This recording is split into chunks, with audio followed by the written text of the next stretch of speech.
Hello, welcome back to my channel. आज फिर से हाजिर हैं एक इंटरेस्टिंग एक्सपोनेंशियल प्रॉब्लम के साथ। यह है 8 power x plus 2 power x is equal to 350। इसमें ये x जो है अननोन है। x की कीमत फाइंड आउट कर लेते हैं कि x की क्या कीमत है। चलिए स्टार्ट कर लेते हैं। देखो 8 की जगह लिख लेते हैं 2 power 3 whole power x plus 2 power x is equal to 350। तो देखो इनके लिए हमारे पास एक रूल है, वो यह है x power a whole power b is equal to x power b whole power a is equal to x power a and b। इसका मतलब यह है कि जब किसी बेस के ऊपर दो पावर हो तो वही पावर एक्सचेंज भी हो सकते हैं और वही पावर प्रोडक्ट भी होते हैं। तो यहाँ पर 2 पावर 3 होल पावर x है, तो इन पावर्स को हम एक्सचेंज कर लेते हैं। 2 पावर x कर देते हैं whole power 3 plus 2 power x is equal to 350। ठीक है, अब 2 पावर x होल पावर 3 का मतलब है कि 3 टाइम्स 2 पावर x, तो लिख लेते हैं 2 power x whole power 2 dot 2 power x plus 2 power x is equal to 350। इनके लिए हमारे पास रूल भी है, तो यह है x power a dot x power b is equal to x power a plus b। यानी जब सेम बेसिस हो, डिफरेंट पावर हो, बीच में प्रोडक्ट हो, तो इस सूरत में एक ही बेस लिखा जाता है और इनका पावर ऐड किया जाता है। तो जब 2 पावर x होल पावर 2 हो और ये 2 पावर x हो, इनका पावर जो है 1 है, तो इस रूल के मुताबिक ये दोनों पावर्स प्रोडक्ट करके वही 2 पावर 3 बन जाएगा।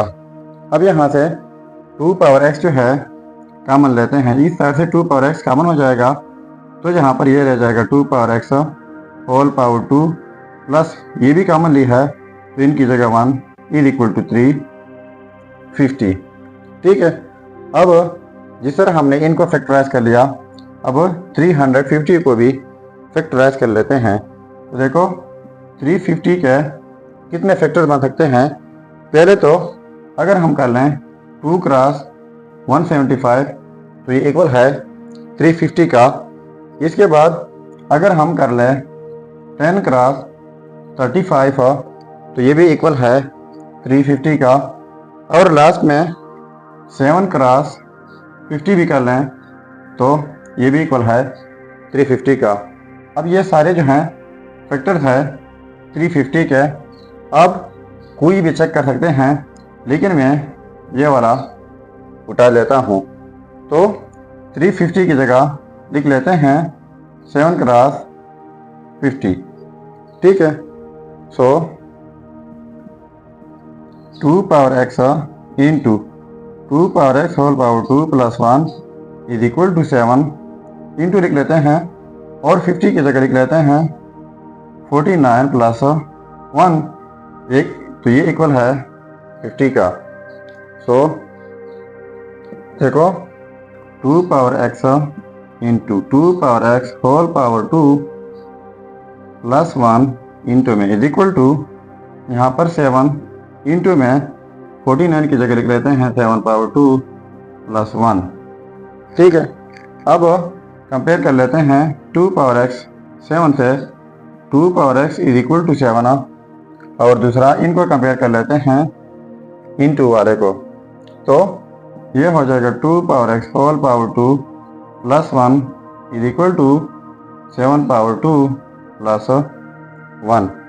तो देखो ये तो हमारे पास आपस में इक्वल हुए। अब यहाँ पर देखो ये आपस में इक्वल है, कैसे? यहाँ पर प्लस 1 है, यहाँ पर प्लस 1 है, यहाँ पर 2 पावर x है, यहाँ पर 7 है, यहाँ पर स्क्वायर भी है, यहाँ पर स्क्वायर भी है।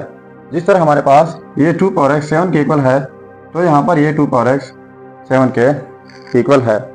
तो लास्ट में हमारे पास ये बचा, यानी 2 पावर x इक्वल है 7 का।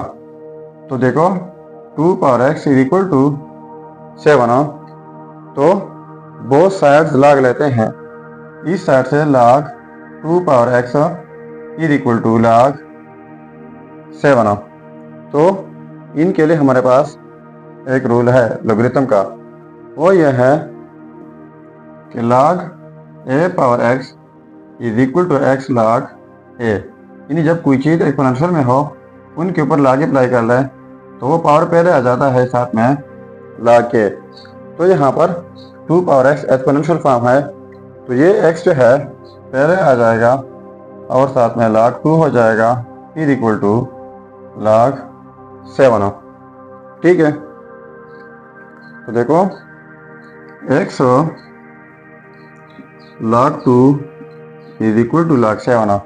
तो इस साइड से डिवाइड कर लेते हैं log 2 से, फिर इस साइड से डिवाइड करना होगा log 2 से, तो ये log 2 और ये कैंसिल आउट जाएंगे। तो यहाँ पर रह जाएगा x इज इक्वल टू और ये log 7 डिवाइड बाई log 2। सो ये है हमारा रिजल्ट। लेकिन अगर हम इनको मज़ीद सिंप्लीफाई करना चाहे तो इनके लिए भी एक रूल है, log to the base a argument b is equal to log b by log a। log to the base a argument b हो तो यही log बेस के साथ अलग लिखा जाता है, आर्गूमेंट के साथ अलग, बीच में डिवीजन आ जाती है। तो इनके लिए हमारे पास ये की log हो जाएगा। अब log 2 है यानी log a, तो a बेस की जगह है तो 2 बेस की जगह आ जाएगा। अब log 7 है यानी log b, तो b आर्गूमेंट की जगह है तो 7 आर्गूमेंट की जगह आ जाएगा। सो ये रहा हमारा फाइनल रिजल्ट। अब अगर इसी रिजल्ट को हम चेक करना चाहें कि वाकई ये रिजल्ट ठीक है या गलत, तो यहाँ पर मेन प्रॉब्लम में x की जगह ये रिजल्ट पुट करके अगर ये 350 के इक्वल आता है तो ये रिजल्ट ठीक होगा।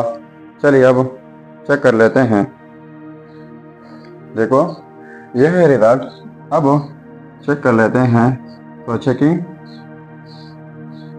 8 पावर में x, तो x की जगह log to the base 2 argument 7 plus 2 power x, तो x की जगह log to the base 2 argument 7 is equal to 350। तो देखो इनको हमने सिंप्लीफाई करना है और 350 के इक्वल लाना है।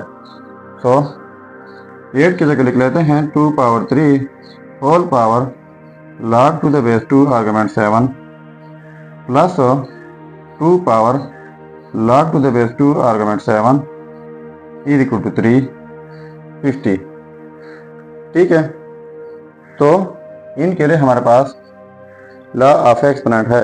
पहले मैंने बताया कि जब किसी बेस के ऊपर दो पावर्स हो तो दोनों पावर्स प्रोडक्ट भी होते हैं, या फिर हम दोनों पावर्स को एक्सचेंज भी कर सकते हैं, यानी x power b whole power a। तो लिख लेते हैं 2 power log to the base 2 argument 7 whole power 3 कर देते हैं plus 2 power log to the base 2 argument 7 is equal to 350। तो देखो यहाँ पर जो कुछ भी है और यहाँ पर ये आपस में सेम है, तो इनके लिए अब हमारे पास एक रूल है, वो यह है कि जब कोई बेस ए हो इनके ऊपर पावर में log के साथ फिर बेस ए हो, आर्गूमेंट b डिफरेंट हो, तो ये इक्वल आ जाता है आर्गूमेंट b। तो यहाँ पर ये सेम सिचुएशन है, बेस 2 है, पावर में log के साथ फिर बेस 2 है, आर्गूमेंट 7 है, तो ये फिर आर्गूमेंट 7 आ जाएगा पावर में 3 प्लस यहाँ पर बेस 2 पावर में log के साथ फिर base 2 argument 7 is equal to 350। ठीक है, तो 7 पावर 3 इनको आप सिंप्लीफाई करके ये आपके पास आ जाएगा 343 प्लस 7 इज इक्वल टू 350। सो इनको ऐड करके 350 इज इक्वल टू 350। तो देखो ये आपस में सेम आ गए, तो इसका मतलब ये हुआ कि ये result x is equal to log to the base 2 argument 7 ये 100% ठीक है। सो ये था हमारा प्रॉब्लम। अगर चैनल पर नए हैं तो सब्सक्राइब कीजिएगा। मिलते हैं नेक्स्ट वीडियो में। अल्लाह हाफिज़।